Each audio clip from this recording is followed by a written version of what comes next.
নমস্কার, আমি তনুশ্রী। রাশি চক্রের শর্ট সিরিজে সবাইকে স্বাগত জানাই। বেশ অনেকদিন ধরে চারিদিকে শোনা যাচ্ছে ব্রহ্মদোষ ব্রহ্মদোষ ব্রহ্মদোষ। আজকে আলোচনা করব এই ব্রহ্মদোষ বিষয়টি আসলে কি। ভূমি থেকে সৃষ্ট দোষকে বলা হয় ব্রহ্মদোষ।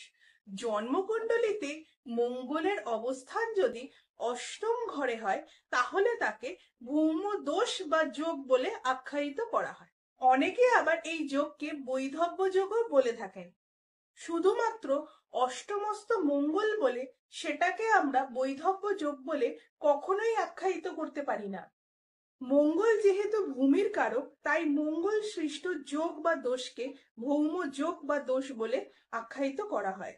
অনেক সময় এটাকে কুজ দোষও বলা হয়।